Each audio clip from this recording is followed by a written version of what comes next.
And I'm really looking at the Dallas Cowboys, and it's like, I'm thinking this is a good team. Dak Prescott talking about the brotherhood. Listen, you start forming that brotherhood when guys make plays that are like you and unsuspectedly making plays. Like Malik, Jerry's brought in players on defense. I mean, I don't want to say it's too late on them, but this right now could be the best team in football playing right now based on the last 2 wins and what they've been doing. Look, I got to give credit to Brian Schottenheimer. By the way, I told you so, all right, because there were a lot of questions about that hire. But what you didn't know is that this man is a leader. He's a connector, all right? He connects his whole football team. And look, they went through a horrendous tragedy when Marshawn Kneeland committed suicide. That was...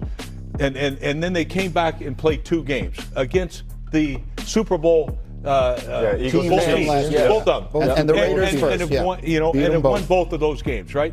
Like, that's what this guy is doing. What a job. You talk about, look at the team. Everybody gets involved, right? Every single player, because it's not about me, it's about us. And nobody talked about it better than Dak Prescott, right? How many times did he mention we? How many times did he mention us? Brotherhood, all of it. That team plays that way, all right? There is that connection in that locker room. And Brian Schottenheimer, I mean, they're not mentioning him for Coach of the Year. I don't think there's been a coach that's actually done a better job than Brian Schottenheimer, especially dealing with the tragedy and the circumstances he's had to deal with. You know, you're speaking about Coach Schottenheimer. One thing that I talked about, CD's absence, and I said when CD Lamb came back, Coach Schottenheimer needed to do what? Anybody remember that? Yeah, get both guys involved. Keep both those receivers involved. And I'm going to talk about the last 6 games for the Dallas Cowboys. What Coach Schottenheimer has the hottest team, if not the hottest team in all of football, is the Dallas Cowboys, led by a guy by the name of Dak Prescott. And there's another name I'm going to say that, boy, you showed up on Thursday, Jadeveon Clowney. You keep doing what you're doing out there, because what he's doing out there, man, you are raising some eyebrows. I love what I see in Dallas. A couple things. I mean, Dallas is playing great. They got to show me they can take it on the road. I mean, this is a different team. It always has been at Jerry's World. We're going to see this next week. They go to Detroit, see if they can keep it rolling. But on the flip side of this, the Chiefs. Man, I don't care if it's man up. Y'all have to be able to stop those boys on the slant routes. Well, listen, you're not going to give up 450 yards of offense and 120 yards of penalties. I mean, they had 10 penalties for over 100 yards and expect to win many ball games. They got to clean it up. And again, the margin of error is so small. I mean, they got the Texans, they got the Chargers, they got the Broncos still left on their schedule, and got to run it. I just gave them love, all right, this Dallas Cowboy team. All right, you want championship love? Can you do it again? And again, and again. We'll see. The Cowboys almost certainly would have to win out to get into the playoffs, starting with a tough road game at Detroit next Thursday. After that, it would figure the Cowboys have a real good shot to win all the... Starting to feel like the most complete team. Well, Randy, I've been saying this for the last month. Yes, they are the most complete team, and they continue to win football games. This team's going to be hard out in the playoffs. Yeah. I mean, you know, a team that's kind of hovering to might find its way into San Francisco 49ers. Oh, yeah. So think about this NFC. See what San Francisco NFC does. might have the best division in football. You might get 3 teams in the playoffs. Right, from the NFC Rams, West. Seattle, and maybe the 49ers. There's really not a team in that group that you want to play. He is Herm Edwards with us all morning on SportsCenter.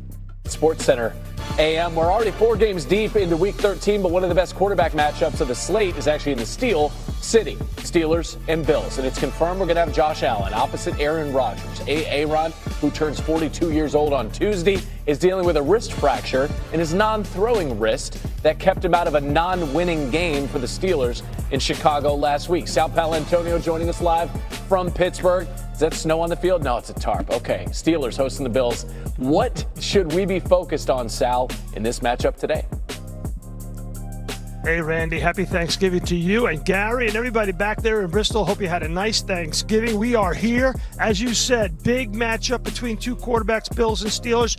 Let's get you up to date on Aaron Rodgers' broken left wrist that kept him out of the game last week in Chicago. Number 1, he is going to start today against the Buffalo Bills. Number 2, he will wear a black stabilizer on that broken left wrist. Number 3, I was told that during practice, Aaron Rodgers took few, if any, snaps under center. And remember, 32% of his snaps this year have been under center. So that could impact the play-action game against the Bills today. And Aaron Rodgers said he is really looking forward to going against Josh Allen.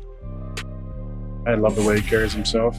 He's arguably the best player in the league, and Things have been trending up for him ever since his first year as a starter, and I just really appreciate the way he represents the league, and can't wait to see him, to tease him about all the damn commercials he's in now. But I mean, he's on that arc. You come into Pittsburgh, you got to protect your quarterback against the Steelers' defense. And Josh Allen has been under duress, and as a result, he's got 9 turnovers, 9 interceptions, and 2 lost fumbles, 11 turnovers. Got to protect the ball. Got to protect this quarterback. Both offensive tackles, starting offensive tackles for the Bills, out in this game. So you got to protect Josh Allen in this game. They have been susceptible to a lot of free rushers, and that has been the calling card of Terrell Austin's defense here in Pittsburgh. Come off the edge and go get the quarterback. Josh Allen, 3 straight games with an interception. Sal Paolantonio, thank you. Now over to someone in Gary Streitzer who says offensive tackles aren't that important. Gary. Can you believe this guy? Damian Woody, ladies and gentlemen. Super Bowl champion Damian Woody hanging out with us this morning. Both the Steelers and the Bills trying to get up off the mat. Losses last week. Steelers, they get Aaron Rodgers back. What is going to be the key for them offensively as they host Josh Allen and the Bills? Yeah, listen, when you talk about Aaron Rodgers going up against this Buffalo Bills defense, we know this Buffalo Bills defense, they have real problems stopping the run. And so if you're the Steelers team, that's got to be the first thing. Establishing a line of scrimmage, running the football. We know Aaron Rodgers is dealing with that wrist fracture in his hand. Also, when you look at Aaron Rodgers, how is he going to handle that? Sure. When he comes and pressure comes at him, does he take a dive? Is he trying to protect that? I think all those little keys would tell how Aaron Rodgers is feeling about that injury. A lot of things compounding, right? Randy mentioned the age, 41 years old, broken bone in the non-throwing wrist, and it's cold out there. Correct. In Pittsburgh, so maybe some things working in Buffalo's favor. Soft, just like Randy. Very soft. Scared of the cold. Yes. Blisters easy, bruises easy. What about the Bills, right? You got the reigning MVP in Josh Allen, but you saw that graphic. He was sacked 8 times last week in that loss against the Texans. How does Buffalo get off the mat? Well, Sal Powell referenced that both of the Bills starting tackles are out in this game. So first and foremost, it's going to be paramount to protect Josh Allen in this game. Okay. And how do you protect him? How about a heavy dose of James Cook in this game? Okay, going up against the Steelers defense.